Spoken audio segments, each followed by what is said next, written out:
देखिए, ये रहा आपके सामने आपकी स्क्रीन पे फर्स्ट क्वेश्चन, ठीक है। इससे पहले मैं आपको एक थ्योरी का कुछ पार्ट बता देती हूँ, जिससे कि आपको ये सभी क्वेश्चन करने में आसानी होगी, ठीक है। तो चलिए थोड़ा सा समझ लेते हैं। हम बात कर रहे हैं किसकी, एमएससी की, मेजर हिस्टो कॉम्पिटिबिलिटी कॉम्प्लेक्स, ठीक है। एमएससी की बात करूं तो हम 3 तरह के एमएससी क्लासेस पढ़ते हैं, जिसमें आता है एमएससी क्लास 1, सेकेंड आता है एमएससी क्लास 2 एंड थर्ड हम बात करते हैं एमएससी क्लास 3, ठीक है। जिसमें से 1 और 2 बहुत ही इंपॉर्टेंट है, 3 को हम बहुत डिटेल में नहीं पढ़ते, ठीक है। जिसमें से एमएससी क्लास 1 एक सरफेस रिसेप्टर है, एमएससी क्लास 2 भी एक सरफेस रिसेप्टर है, एमएससी क्लास 3 सरफेस रिसेप्टर नहीं है, नॉन सरफेस, ये सरफेस पे प्रेजेंट नहीं होता है। इसका क्या मतलब है कि ये जो सेल है, इस सेल के सरफेस पे एक रिसेप्टर प्रेजेंट होता है, जिससे कि एंटीजन का कोई पेप्टाइड जो है यहाँ पर बाइंड होता है, जिसको टी सेल रिकॉग्नाइज करती है। तो यही जो सरफेस पे रिसेप्टर प्रेजेंट है, इसी को हम बोलते हैं एमएससी क्लास 1 या फिर 2, ठीक है। दोनों में से कोई भी हो सकता है। तो ये दोनों सरफेस में प्रेजेंट रहते हैं, ओके। अगर मैं एमएससी क्लास 3 की बात करूं तो यहाँ पर मैं एक छोटा सा एग्जांपल बता देती हूँ कि हम एमएससी क्लास 3 में क्या पढ़ते हैं, कॉम्प्लीमेंट्स प्रोटीन को पढ़ते हैं, कॉम्प्लीमेंट प्रोटीन्स, ठीक है। अब बाकी इन दोनों को हम थोड़ा डिटेल में डिस्कस कर लेते हैं, क्योंकि आपके क्वेश्चन भी यहाँ पर ही पूछे जाते हैं। एमएससी क्लास 1 रिसेप्टर जो है, इसको रिकॉग्नाइज कौन करता है, टी सेल रिकॉग्नाइज करते हैं, और एमएससी क्लास 2 को टीएच सेल रिकॉग्नाइज करता है।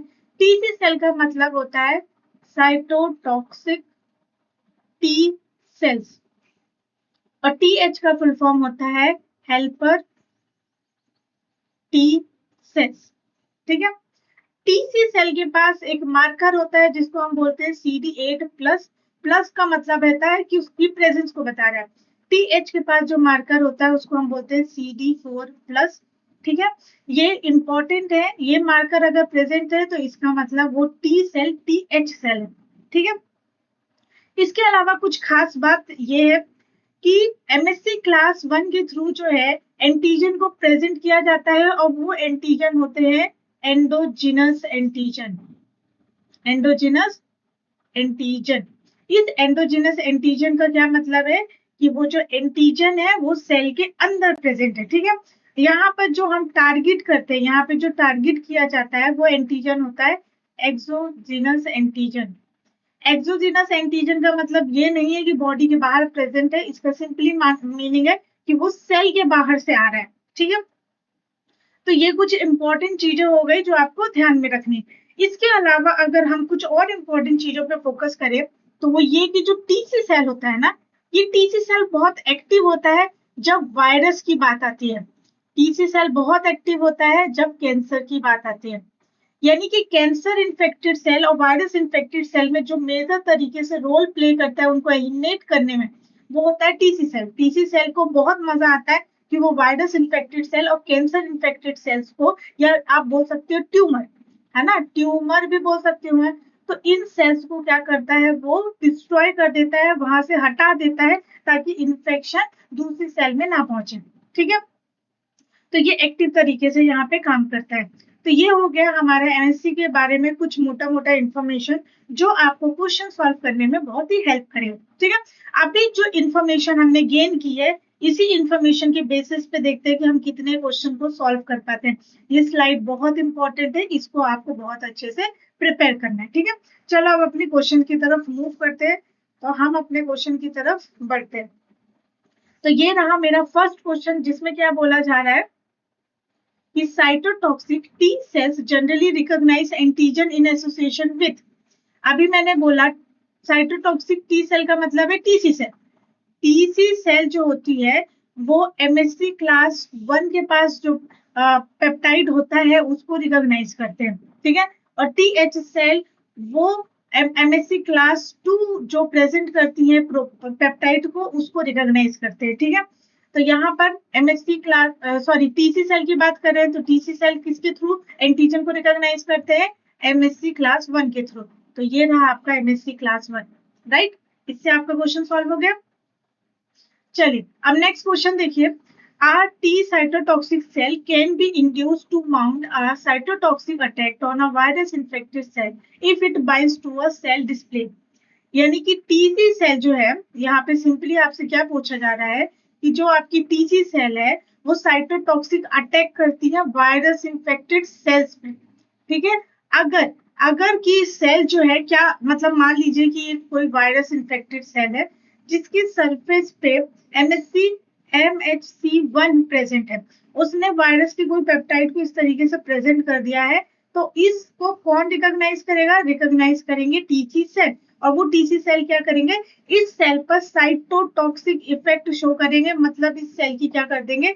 डेथ करवा देंगे। और इसी को ही हम बोलते हैं साइटोटॉक्सिक अटैक, जो कौन करता है? टीसी सेल्स करती हैं, ठीक है। तो ये तभी होगा जब ये जो सेल है, जो वायरस इन्फेक्टेड सेल है, ये सेल अपने सरफेस के ऊपर एमएससी क्लास 1 को डिस्प्ले करे, ठीक है। तो इसका आंसर क्या हो जाता है? थर्ड वाला, MSc class 1 bearing foreign antigen. और एंटीजन क्या है? वायरस है। वायरस में जो प्रोटीन है उसका ही पेप्टाइड यहाँ पे डिस्प्ले किया गया। तो ये क्वेश्चन भी आसानी से सॉल्व हो गया कि अगर टीसी सेल की बात आ रही है तो वो कौन से एंटीजन को रिकॉग्नाइज करेगा? जो एंटीजन एमएससी क्लास 1 प्रेजेंट करेगा, राइट। चलिए नेक्स्ट क्वेश्चन देखें। अब यहाँ पे भी अगेन साइटोटॉक्सिक टी सेल की बात कर रहे हैं और सिंपली क्या पूछ रहे हैं कि टी सी सेल कैसे एंटीजन को रिकॉग्नाइज करती है? कब रिकॉग्नाइज करेगी? जब एमएससी क्लास 1 एंटीजन प्रेजेंट करेगा। तो सिंपली क्या आ जाएगा? Class 1 MSc determinant. इजी था, जो कंसेप्ट हमने देखा उसी कंसेप्ट से आप देख रहे हो कि कितने बार क्वेश्चन आया, ठीक है। अब चलो इसी तरह का एक और क्वेश्चन है जो आपके स्क्रीन पर दिख रहा है। इसमें क्या बोल रहा है? Loss of which of the following classes of molecules on the surface of a tumour cell target would result in loss of susceptibility to killing by host immune cells। मतलब क्या पूछ रहा है? ये पूछ रहा है कि जो आपके पास मान लीजिए ट्यूमर सेल है, ठीक है, ये ट्यूमर सेल है, तो ट्यूमर सेल के सरफेस से बोल रहा है ना कि ट्यूमर सेल के सरफेस से ऐसा कौन सा मॉलिक्यूल लॉस हो जा रहा है जिसकी वजह से ये ट्यूमर सेल होस्ट के इम्यून सिस्टम से बच निकल रहा है और उसकी किलिंग नहीं हो पा रही। तो कैसे नहीं हो पा रही? ये जो ट्यूमर सेल है, ठीक है, इसके सरफेस पे MHC क्लास 1 होना चाहिए, जिसको कौन रिकॉग्नाइज करेगा? टीसी सेल रिकॉग्नाइज करेंगी, और जैसे ही रिकॉग्नाइज करेंगी वो इस ट्यूमर सेल को किल कर देंगी, राइट। यही होगा नॉर्मल जो अपना मैकेनिज्म है वैसे ही होगा। तो ट्यूमर सेल क्या होती है? बहुत चालाक होती है, वो ये एमएससी क्लास 1 के रिसेप्टर को अपने सेल के सरफेस से ही गायब कर देती है, उसको हटा देती है। तो अब जब एमएससी क्लास 1 ही नहीं रहेगा तो टीसी सेल क्या रिकॉग्नाइज करेंगे? और अगर टीसी सेल के थ्रू रिकॉग्निशन नहीं होगा तो इम्यून सेल्स कैसे इस ट्यूमर सेल्स को किल करेंगी? नहीं कर पाएंगी ना किलिंग। तो क्या करते हैं? ट्यूमर सेल बहुत ही चालाकी के साथ एमएससी क्लास 1 रिसेप्टर को अपने सरफेस के ऊपर से लॉस करवा देती है, उसको हटा देती है। तो यहाँ पर क्या आंसर हो जाएगा? Option number 3, MSc class 1, right. ये समझ में आया? चलिए अच्छा, अब देखिए कि ये जो क्वेश्चन है सेम, इसीलिए मैंने बैक टू बैक रखा है ताकि आपको समझ में आए कि यही सेम क्वेश्चन देखिए 2013 में आया है और यही सेम क्वेश्चन 2015 में आया है। मतलब कुछ भी चेंज नहीं किया, एज इट इज उठा के दे दिया। तो ऐसा नहीं है कि क्वेश्चंस कभी रिपीट नहीं होते, क्वेश्चंस रिपीट होते हैं, यस, लेकिन उनके रिपीटेशन के चांसेस कम होते हैं, बस वो मॉडिफाई होके जरूर आ जाते हैं, यानी कि कंसेप्ट जरूर रिपीट होते हैं, ठीक है। बट अगर आपका मतलब अच्छा सब कुछ रहा तो कई बार आपको रिपीट वाले क्वेश्चन भी देखने को मिल जाएंगे। तो सेम इसका आंसर क्या हो जाएगा? MSc class 1। चलिए ये वाला क्वेश्चन सॉल्व करते हैं। अच्छा, अब इस वाले क्वेश्चन को सॉल्व करने के लिए आपको एमएससी क्लास 1 मॉलिक्यूल और क्लास 2 मॉलिक्यूल के स्ट्रक्चर के बारे में पता होना चाहिए। तो थोड़ा सा हम एक ओवरव्यू ले लेते हैं regarding the structure of MSc, ठीक है। चलिए अब मैं अगर इसके स्ट्रक्चर की बात करूं तो हम क्या बोलते हैं, ये रहा आपका एमएससी क्लास 1 और ये रहा आपका एमएससी क्लास 2। अगर मैं इनके स्ट्रक्चर की बात करती हूँ तो ये रहा इसका स्ट्रक्चर। एमएससी क्लास 1 मॉलिक्यूल का इस तरह का एक स्ट्रक्चर होता है, जिसमें ये ऊपर वाला पोर्शन होता है एक्स्ट्रा सेलुलर डोमेन है, ठीक है। ये अंदर वाला पोर्शन होता है जो ट्रांस मेम्ब्रेन डोमेन बनाता है, और ये साइटोसोलिक वाला पोर्शन रहता है, ठीक है। तो यहाँ पर डोमेन कौन से होते हैं? Alpha 1 domain, alpha 2 domain and alpha 3 domain. और इसी के साथ साथ एक और डोमेन होता है जिसको हम बोलते हैं बीटा 2 माइक्रोग्लोबुलिन। ठीक है। अब एमएससी क्लास 2 के स्ट्रक्चर की बात करूं तो इसका स्ट्रक्चर कुछ इस तरीके से होता है। ठीक है, जिसमें आपको सेम चीजें देखने को मिलेंगी। ये एक्स्ट्रा सोलर वाला पोर्शन है, ठीक है, ये ट्रांस मेम्ब्रेन वाला डोमेन है, और ये रहा आपका साइटोसोल वाला पोर्शन। ठीक है, तो इसमें डोमेन जो होते हैं वो होते हैं alpha 1 and alpha 2, beta 1 and this is beta 2। तो आप क्या देखोगे कि इसमें अल्फा 1 अल्फा 2 यानी दोनों ही डोमेन जो है मेम्ब्रेन से अटैच है, लेकिन यहाँ पर सिर्फ अल्फा डोमेन ही है जो मेम्ब्रेन से अटैच है। बीटा 2 माइक्रोग्लोबुलिन डोमेन मेम्ब्रेन से अटैच नहीं रहता। फर्स्ट थिंग तो आपको ये याद रखना है। ठीक है, ये कुछ इंपॉर्टेंट बातें हैं जो आपको याद रखना चाहिए। सेकेंड की इसमें देखिए एमएससी क्लास 2 में दो डोमेन होते हैं, एक अल्फा डोमेन होता है और दूसरा होता है बीटा डोमेन। तो दो डोमेन होने की वजह से ही इसको हम एमएससी क्लास 2 बोलते हैं, और इसको एमएससी क्लास 1 हम इसलिए बोलते हैं क्योंकि इसके पास सिर्फ अल्फा डोमेन ही होता है, और उसके ही डिफरेंट तरह के अल्फा 1 अल्फा 2 और अल्फा 3 है। ठीक है, तो ये पॉइंट हो गया। इसके अलावा एक और पॉइंट कि ये जो पोर्शन है ना, यहाँ पर आके एंटीजन का जो पेप्टाइड है वो यहाँ पर बाइंड करता है। तो इस वाली साइड को अगर मैं पेप्टाइड बाइंडिंग साइड बोलूं, क्या बोल सकती हूँ मैं? Peptide binding Clift. ठीक है, बोल सकती हूँ क्योंकि यहाँ पर ही है जो पेप्टाइड आकर बाइंड करते हैं। ठीक है, अब हम एमएससी क्लास 1 की बात करूं तो ये आपको कहाँ मिलेगा, प्रेजेंट कहाँ पे रहता है? अगर इसकी लोकेशन की या प्रेजेंस की बात करूं तो ये ऑलमोस्ट ऑल न्यूक्लिएटेड सेल में प्रेजेंट होता है। मतलब कि हर वो सेल जिसके पास न्यूक्लियस है उसके सरफेस पे, मान लीजिए ये सेल है और इसके पास न्यूक्लियस है, तो इसके सरफेस पे आपको एमएससी क्लास 1 का रिसेप्टर जरूर मिलेगा। ठीक है, और अगर मैं इसकी प्रेजेंस की बात करूं, एमएससी क्लास 2 की प्रेजेंस की बात करूं, तो ये इसकी प्रेजेंस आपको एंटीजन प्रेजेंटिंग सेल्स में देखने को मिलती है। Antigen presenting cells specialised cells होते हैं जो एंटीजन को बहुत ही स्ट्रांगली और प्रोफेशनल वे में प्रेजेंट करना जानते हैं, जिसके एग्जांपल के तौर पे मैं यहाँ पे ले लेती हूँ डेंड्राइटिक सेल। ठीक है, तो अब ये रहा आपका डेंड्राइटिक सेल। अब डेंड्राइटिक सेल है तो इसके पास भी न्यूक्लियस होगा। ठीक है, अब न्यूक्लियस है और यहाँ पर इसके सरफेस में आप क्या देख रहे हो कि MHC क्लास 2 जो है रिसेप्टर यहाँ पर शो हो रहा है। ये कौन सा रिसेप्टर था? MHC class 1। तो ये एक एंटीजन प्रेजेंटिंग सेल है, तो इसके सरफेस पे आपको एमएससी क्लास 2 रिसेप्टर मिलेगा, लेकिन साथ ही साथ इसके पास न्यूक्लियस भी तो है। और मैंने क्या बोला कि जितने न्यूक्लिएटेड सेल है उनके पास एमएससी क्लास 1 रिसेप्टर भी होगा, तो इसके पास एमएससी क्लास 1 रिसेप्टर भी होना चाहिए। राइट है, ये बात सही है। तो देखिए, इसलिए बाय डिफॉल्ट यहाँ पर एपीसी में दोनों तरह के रिसेप्टर प्रेजेंट होते हैं। तो मैं इसलिए यहाँ पर एमएससी क्लास 1 नहीं बोल के सिर्फ एमएससी क्लास 2 बोलती हूँ, लेकिन बाय डिफॉल्ट दोनों ही प्रेजेंट होते हैं क्योंकि इनके पास भी तो न्यूक्लियस होता है ना? ये बात आप समझ गए ना? तो ये है एक इंपॉर्टेंट चीज, और ये रहा इनके स्ट्रक्चर के रिगार्डिंग। आई होप इनका स्ट्रक्चर आपको क्लियर है। अब चलिए अपने क्वेश्चन पे मूव करते हैं और देखते हैं कि हमारी ये इंफॉर्मेशन हमारे क्वेश्चन को सॉल्व करने में कितनी हेल्प करती है। तो हम इसी क्वेश्चन पे थे। ठीक है, इस क्वेश्चन को चलिए अब सॉल्व करते हैं। What would be the functional consequences for the immune system in a knockout mice lacking beta 2 microglobulin? तो ये क्या बोल रहे हैं कि एक माइस है जिसमें से आपने बीटा 2 माइक्रोग्लोबुलिन को हटा दिया। मतलब एक ऐसा माइस जिसमें कि बीटा 2 माइक्रोग्लोबुलिन नहीं है। और आपको याद होगा कि बीटा 2 माइक्रोग्लोबुलिन किसके स्ट्रक्चर में होता है? अगर आप याद करोगे तो बीटा 2 माइक्रोग्लोबुलिन जो होता है वो एमएससी क्लास 1 के स्ट्रक्चर में प्रेजेंट होता है। ये है ना बीटा 2 माइक्रोग्लोबुलिन, और ये क्या है? Alpha 1 domain, alpha 2 domain and alpha 3 domain. एक समझ में आया ये बात? तो यहाँ पर अगर मैं इस बीटा 2 माइक्रोग्लोबुलिन को हटा दे रही हूँ तो किसका स्ट्रक्चर अफेक्ट होगा? एमएससी क्लास 1 का स्ट्रक्चर अफेक्ट होगा। तो यहाँ पे क्या देखने को मिलेगा? Loss of structure integrity of MSc class 1। यहाँ पे क्या है? फोर्थ वाला इसका राइट आंसर है, क्योंकि फोर्थ वाला यानी एमएससी क्लास 1 के स्ट्रक्चर को लॉस होगा, उसका स्ट्रक्चर प्रॉपर्ली नहीं बन पाएगा क्योंकि इसके पास बीटा 2 माइक्रोग्लोबुलिन नहीं है। ठीक है, इसके साथ एक और पॉइंट मैं आपको ऐड करना चाहूंगी यहाँ पर, जो है आपका ये पॉइंट है कि यहाँ पर अगर मैं आपसे पूछूं कि एमएससी क्लास 1 में पेप्टाइड बाइंडिंग क्लिफ्ट कौन सा है, तो आप क्या बोलोगे कि यहाँ पे पेप्टाइड बाइंडिंग क्लिफ्ट कौन कौन सा है? आप बोलोगे पेप्टाइड बाइंडिंग क्लिफ्ट जो है अल्फा 1 और अल्फा 2 है, ठीक है, यही बोलोगे, ये वाला है और ये वाला। लेकिन एमएससी क्लास 2 में पेप्टाइड बाइंडिंग क्लिफ्ट किसके बीच में है? Alpha 1 and beta 1। और ये क्वेश्चन भी पूछा गया है और इम्पोर्टेंट है आपके लिए। कई बार अगर आपसे पूछ ले कि बताइए पेप्टाइड कौन से रीजन में बाइंड होता है, किन डोमेन्स के बीच में बाइंड होता है, अगर मैं एमएससी क्लास 2 की बात करूं तो आपको ये चीजें पता होनी चाहिए, ठीक है, ये क्लियर है। चलिए अब अपने नेक्स्ट क्वेश्चन की तरफ जाते हैं।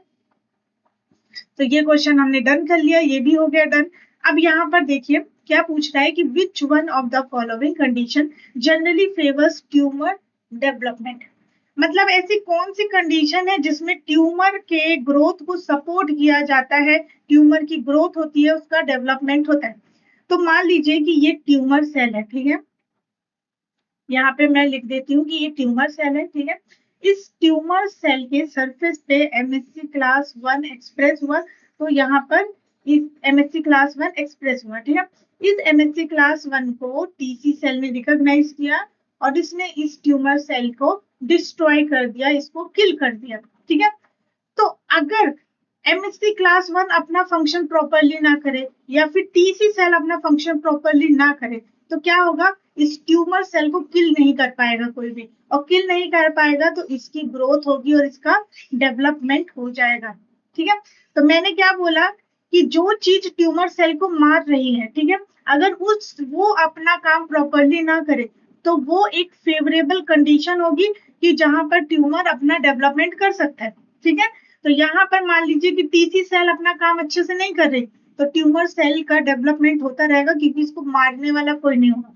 तो ये जो टीसी सेल मीडिएटेड जो मतलब मैकेनिज्म है जिससे ट्यूमर सेल्स को किल किया जाता है, वो मैकेनिज्म को हम बोलते हैं सेल मीडिएटेड इम्यूनिटी। क्या बोलते हैं? सेल मीडिएटेड इम्यूनिटी, क्योंकि यहाँ पर क्या करते हैं टीसी सेल मतलब सेल इन्वॉल्व होते हैं और वो ट्यूमर सेल को किल कर देते हैं। तो जब टीसी सेल के थ्रू डायरेक्टली किसी सेल पे उसको अटैक करके किल किया जाता है तो वो उसको हम बोलते हैं सेल मीडिएटेड इम्यूनिटी। और अगर ये सेल मीडिएटेड इम्यूनिटी प्रॉपर तरीके से काम नहीं करेगी तो ट्यूमर को कोई भी खत्म नहीं कर पाएगा। तो इसका मतलब कि सेल मीडिएटेड इम्यूनिटी का फंक्शन प्रॉपरली नहीं होना चाहिए, इसीलिए यहाँ पे लिखा है कि इम्पेयर्ड। इम्पेयर्ड का क्या मतलब है कि प्रॉपरली तरीके से सेल मीडिएटेड इम्यूनिटी काम नहीं कर रही है और इसी का फायदा ट्यूमर सेल उठा रहे हैं, जिसकी वजह से इनका डेवलपमेंट प्रॉपर तरीके से होता जाएगा, ठीक है। I hope I am clear with this question. चलिए नेक्स्ट क्वेश्चन की बात करें।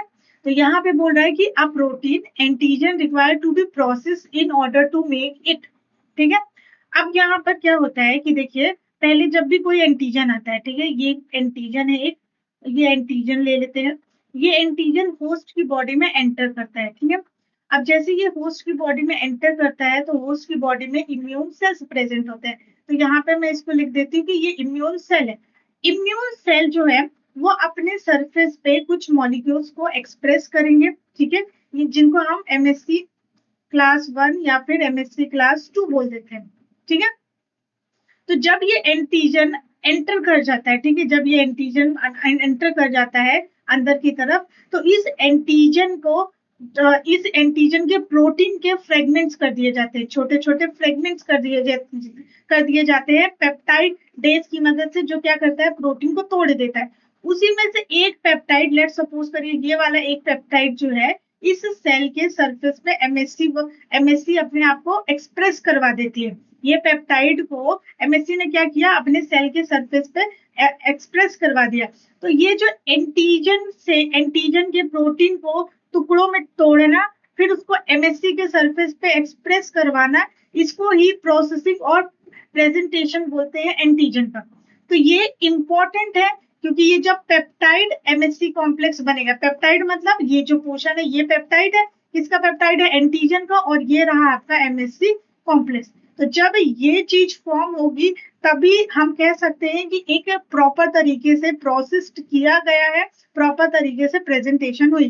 तो इसमें भी क्वेश्चन में क्या पूछ रहा है कि एक प्रोटीन एंटीजन का प्रोटीन, उसकी जरूरत है कि इसको प्रोसेस किया जाए, तब प्रोसेस किया जाए और वो तभी होगा जब पेप्टाइड एमएससी कॉम्प्लेक्स बनेगा। तो hence the right answer is 4। ठीक है, समझ में आया?